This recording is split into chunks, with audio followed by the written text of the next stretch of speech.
Hello, my dear friend. You are again welcome to PLC Microcontroller and SCADA video lecture. आज के video में हम timer operation के बारे में पढ़ने वाले हैं, जो कि आज टाइमर ऑपरेशन का सेकंड वीडियो होने वाला है, जिसमें हम टाइमर ऑपरेशन को आज कंप्लीट कर लेंगे. तो जैसा कि कल के वीडियो लेक्चर में हम टाइमर ऑपरेशन के बारे में बहुत अच्छे से पढ़े थे, जिसमें कि हमने टी मोड के बारे में पढ़ा था कि टी मोड में टाइमर को दो बराबर भागों में बांटा गया है, 8 बिट टाइमर 1 और टाइमर 0. सबसे पहले आपने पढ़ा था कि टाइमर और काउंटर जो होते हैं उसको हम माइक्रो कंट्रोलर में timer as well as counter का यूज करते हैं, जो कि 16 बिट के होते हैं. हम 8 बिट में इनको डिवाइड कर लेते हैं, timer higher bit and timer lower bit. तो ये तो ओवरव्यू था. जैसे कि हमने कल के वीडियो में टाइमर मोड पढ़ा, आज के वीडियो में हम टाइमर कौन पढ़ेंगे, मीन्स टाइमर मोड और टाइमर कंट्रोल. सो अगर आपने कल का वीडियो नहीं देखा तो you can go on previous video which I have given in the description box. So today जैसा कि कल हमने पढ़ा था कि मोड सिलेक्शन करना पड़ता है, जैसे कि हमने पढ़ा था कि जो ये पहला बीट है टाइमर मोड का, ये जो है गेट टर्मिनल के लिए है. जो दूसरा बॉक्स है वो टाइमर या काउंटर के लिए है. तो ये जो बीट है M0 और M1, इसके बारे में हमने पढ़ा था कि मोड ऑपरेशन है, जिसमें कि मोड 0 हमारा 13 बिट मोड के लिए होता है. जो मोड 1 होता है वो 16 बिट मोड टाइमर बिट के लिए होता है. जो हमारा मोड 2 होता है वो 8 बिट ऑटो रिलेट मोड होता है. और जो हमारा मोड 3 होता है वो स्प्लिट टाइमर मोड होता है. तो जैसा कि हमने मोड 1 के बारे में पढ़ा था और हमने कहा था कि आगे जो मोड 2 और मोड 3 है उसको पढ़ेंगे, तो एक बार और आपको बताते हैं मोड 1 क्या होता है. मोड 1 जो होता है 16 बिट टाइमर होता है. जैसे आप जानते हैं 16 बिट टाइमर का इनिशियल वैल्यू 000 टू FFFH तक होता है, राइट.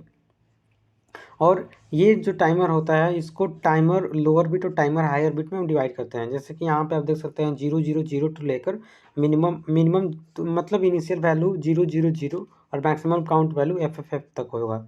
तो ये जो हो गया मोड 1 हो गया, राइट. अब इसके बाद देखिए, अगर हमें काउंटर और टाइमर को स्टार्ट करना है, start counter by using this मतलब इंस्ट्रक्शन सेट BTR0. टाइमर 0 को अगर स्टार्ट करना है तो ये तो याद करना पड़ेगा. देखिए इंस्ट्रक्शन है, इसमें कोई लॉजिक नहीं है, आपको याद ही करना पड़ेगा. सेट BTR0 फॉर टाइमर 0 के लिए, set BTR1 for timer 1. Timer 1 को अगर ऑन करना है तो हमें स्टार्ट करना है तो हमें इस इंस्ट्रक्शन को अपने माइक्रो कंट्रोलर में मतलब देना पड़ेगा. अगर हमको टाइमर 1 को ऑन करना है, स्टार्ट करना है, तो हमें इस इंस्ट्रक्शन का यूज करना पड़ेगा. वहीं अगर हमें स्टॉप करना है टाइमर या काउंटर को, तो देखिए अगर स्टॉप करना है तो CLR TR0. अगर टाइमर 0 को हमें स्टॉप करना है, अगर टाइमर 1 को स्टॉप करना है तो ये हम इंस्ट्रक्शन यूज करेंगे. Is it right? I hope it's clear. Okay. So mode, अब जैसा कि हमने मोड 1 के बारे में पढ़ लिया, अब मोड 0 के बारे में पढ़ते हैं, ठीक है. तो देखिए जो मोड 0 होता है वो एग्जैक्टली सेम लाइक मोड 1 ही होता है. इसमें ज़्यादा कुछ डिफरेंस नहीं होता है, बस यही डिफरेंस होता है कि 13 बीट होता है.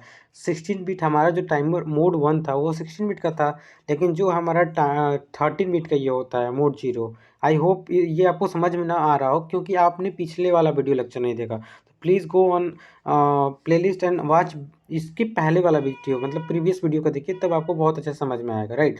तो देखिए हमने बताया मोड 0 जो होता है वो 13 बिट होता है इंस्टेड ऑफ 16 बिट. तो 13 बिट से हम क्या समझते हैं, जैसा देखिए इसका भी इनिशियल वैल्यू 000 होगा इनिशियल वैल्यू, लेकिन इसका 13 बिट है तो 13 बिट के लिए FFF होगा, राइट. और जो लास्ट वाला बिट होगा वो 1 होगा. उसके बाद अगर कोई भी कैरी आएगा तो वो रोल ओवर या ओवरफ्लो हो जाएगा. मैक्सिमम काउंट हमारा मोड 0 के लिए क्या हो जाएगा, मोड 0 के लिए हमारा मैक्सिमम काउंट 1FFFH होगा. लेकिन यही हमारा मोड 1 के लिए क्या था, FFF था, क्योंकि वो 16 बिट का था और ये 13 बिट का है. 13 बिट का है इसलिए ये लास्ट में हम 1 का यूज करते हैं और उसके बाद रोल ओवर कंडीशन होता है. I hope it's clear. अब चलते हैं मोड 2 पे. देखिए मोड 2 जो होता है 8 बिट का होता है, 8 बिट टाइमर मोड होता है. और इस मोड 2 को हम ऑटो रीलोड मोड के नाम से हम जानते हैं. ऐसा क्यों? ऐसा इसलिए क्योंकि देखिए 000 सबका तो इनिशियल वैल्यू यही होगा, लेकिन हमारा जो ये मोड 2 है ये ऑटो रीलोड 8 बिट होता है. Auto reload 8 bit. तो ये तो FF 8 बिट हो गया. और ये जो 80 है, जैसे 80 हमने एक 80 मतलब हमने 80 जो है इसको फिक्स कर दिया. अब जैसे ओवरफ्लो होगा, यहाँ पे 8 बिट का है तो 256 हम 256 मैक्सिमम काउंट हो सकता है।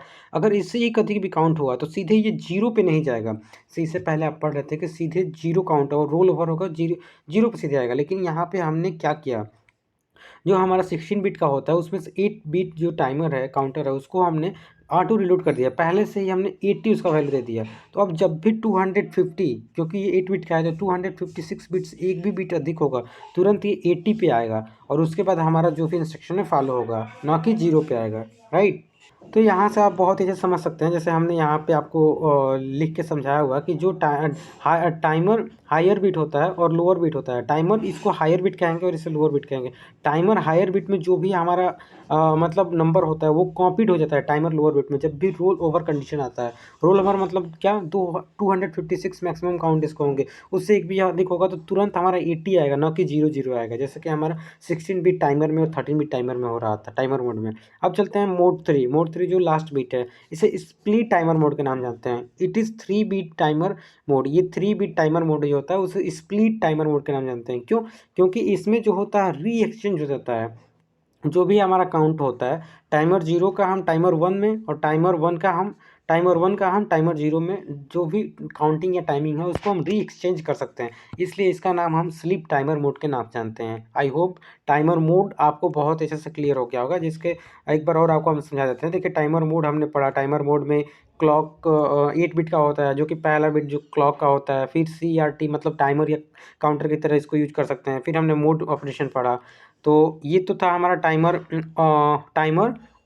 टी मोड था, timer mode, right. Timer mode में मोड सिलेक्शन करने के लिए, तो मोड सिलेक्शन आपको बहुत अच्छे से हमने समझा दिया। अब पढ़ते हैं T con. T con is also really important. देखिए टी कॉन क्या होता है। T con means timer control. Timer control जो होता है वो भी 8 बिट का होता है। और इसमें देखिए जो ये हम बीट बनाते हैं, जो ये 4 शुरू का बीट होता है, ये शुरू का 4 बीट, इसे upper nibble use for timer zero and timer one. जो अपर निबल होता है ये लोअर निबल होता है। जो अपर निबल होता है उसे टाइमर के लिए यूज करते हैं। लेकिन यहाँ पे समझना होगा, जो ये हमारा 4 बिट बचा लास्ट वाला, इसको हम इंटरप्ट के लिए यूज कर सकते हैं, करते हैं, राइट। तो देखिए कैसे इसका यूज होता है। जो हमारा टी टी टाइमर का जो 7th बिट होता है वो TF1 होता है, उसको TR1 होता है, TF0 होता है, TR0 होता है। उसके बाद ये इंटरप्ट हो गया। चलिए एक एक बिट को हम अच्छे से देखते हैं। जो हमारा 7th बिट है, देखिए जो हमारा 7th बिट है TF1 है। TF means timer overflow flag, timer overflow flag. जो हमारा TF1 है और TF0 है, इसको हम टाइमर ओवर फ्लैग के नाम जानते हैं। देखिए टाइमर ओवर फ्लैग, जब भी हमारा ओवरफ्लो कंडीशन आएगा तो हम इसे सेट वन, मतलब अगर सेट करना है तो हम इसे वन वन देंगे, राइट। जब इसे हमें टाइमर ओवरफ्लो कराना है, जब भी ओवरफ्लो कंडीशन आएगा तो ये हमारा TF1 और TF0 वो जो होगा सेट वन हो जाएगा, मतलब रोल ओवर आएगा एट रोल ओवर जीरो। जब भी रोल ओवर होगा हमारा कोई भी ऑपरेशन, तो उस समय हमारा जो TF1 है, TF0 जो होगा वो ऑन हो जाएगा और क्लियर जीरो पे ही रीसेट हो जाएगा। एक बार और देखते हैं।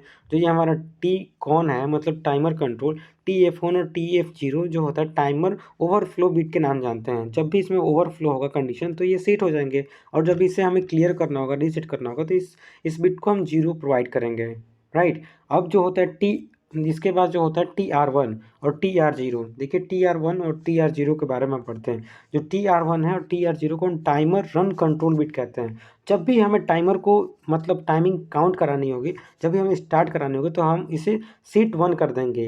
वन मतलब आप जानते हैं सेट कराना, मतलब सेट कंडीशन। और क्लियर जीरो जब कब करेंगे, जब हाल्ट टाइमर ऑपरेशन चाहिए, जब हमें टाइमर को काउंट नहीं कराना है, टाइमर को रोकना है, मतलब हाल्ट कराना है। उसके बाद आपने ये देखा टाइमर ओवरफ्लो बीट था, ये टाइमर स्टार्ट वाला था। टाइमर TR1 और TR0 क्या था, TR1 और TR0 timer run control bit था, टाइमर को कब रन कराना है, कैसे कंट्रोल करना है, राइट। उसके बाद हम देखते हैं, जैसे ये चारों बीट के बारे में हमने पढ़ा, टाइमर के बारे में था। Upper nibble use for timer zero and timer one. जो ये नेक्स्ट 4 बिट है, देख सकते हैं, जो नेक्स्ट 4 बिट है ये, इसको हम इंटरप्ट के लिए यूज कर सकते हैं, करते हैं। तो ये जो IE1 है और IE0 है, देखिए इसको हम क्या पढ़ते हैं, IE1 और IE0। IE1 और IE0 का क्या वर्क होता है, देखिए IE1 एंड IE0 को एक्सटर्नल इंटरप्ट हम बीट बोलते हैं। इसको भी हम सेट कराना होता है जब भी कोई भी इंटरप्ट आता है, जैसे INT1 INT0, जैसे आपने पिन डिटेल में बहुत अच्छे से पढ़ा था। इंटरप्ट क्या होते हैं, आगे आने वाले भी वीडियो में हम इंटरप्ट के बारे में ही पढ़ेंगे। जब भी कोई भी इंटरप्ट को रिसीव करता है हमारा माइक्रो कंट्रोलर, तो वो सीट हो जाता है 1, और जब इसे हमें क्लियर करना होता है तो हम जीरो ऑपरेशन का मतलब जीरो का यूज करते हैं। क्लियर जीरो से हमारा जो होता है एक्सटर्नल इंटरप्ट बिट जो होता है वो क्लियर हो जाता है। उसके बाद हमने IE1 और IE0 देख लिया। अब IT1 IT0 देखते हैं। देखिए IT1 और IT0 क्या है, इसको समझिए बहुत ध्यान से। IT1 और IT0 क्या होता है, जब एक्सटर्नल इंटरप्ट टाइप बिट आता है, मतलब क्या, सेट 1 सेट कब होगा, मतलब ये सेट कब होगा, जब इंटरप्ट हमारा निगेटिव ट्रिगर होंगे। ट्रिगर मतलब आप जानते होंगे, आपने आईसी में पढ़ा होगा। तो जब निगेटिव ट्रिगर होगा तब हमारा इंटरप्ट ये क्या होंगे, सेट 1 होंगे। और क्लियर कब होगा, जब हमारा लोअर इट्स पे हमारा जो ये इंटरप्ट है, इंटरप्ट 1 और इंटरप्ट 0, जब ये लोअर इट्स पे ट्रिगर होगा। यहाँ से आप देखिए, जैसे ये क्लॉक पल्स है, आपने पढ़ा होगा। जैसे अभी आपने ऑक्सीलेशन पढ़ा, जो कि हमारा माइक्रो कंट्रोलर जो होता है 12 मेगा हर्ट्ज का ऑक्सीलेशन प्रोवाइड करता है, 8051। तो ये देखिए, ये जो हमारा क्लॉक पल्स है, इसमें आपने आईएसी में पढ़ा होगा कि जो ये होता है इसको ट्रेलिंग एज बोलते हैं। ये जो होता है जो नीचे गिरता है उसको हम फॉलिंग एज के नाम से जानते हैं। ये फॉलिंग एज हो गया। ये लॉजिक 1, मतलब ये ऊपर है तो ये लॉजिक 1 ऑपरेशन है, ये नीचे है तो लॉजिक 0 ऑपरेशन है। ये लोअर लेवल देखिए। हाँ, अब यहाँ से आप समझ सकते हैं जो हमारा सेट कब होगा, सेट 1 कब होगा, जब ये निगेटिव इज ट्रिगर।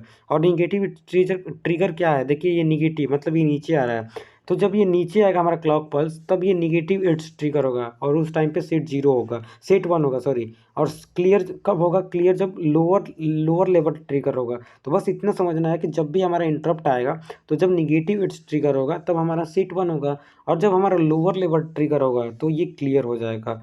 तो आई होप आज आपको टी कॉन और टी मोड को हमने बहुत अच्छे से समझा दिया, जो कि आपका ये लास्ट टॉपिक से पहले का टॉपिक था, जो कि था टाइमर ऑपरेशन। टाइमर ऑपरेशन के बाद सीरियल पोर्ट ऑपरेशन, केवल सीरियल पोर्ट और इंटरप्ट। आई थिंक 2 या 3 वीडियो में आपका माइक्रो कंट्रोलर भी खत्म हो जाएगा। तो I am really glad, because आप देख सकते हैं हमारा माइक्रो कंट्रोलर भी बिल्कुल समाप्ति के कगार पे है, तो ये भी खत्म होने वाला है। सो लास्टली आई एम सेइंग, अगर आपको आज के वीडियो में कोई भी कहीं भी टाइमर मोड या टाइमर कंट्रोल में कोई भी कंफ्यूजन है, so don't forget to comment here. Lastly, I am saying don't forget to share as well. Thank you.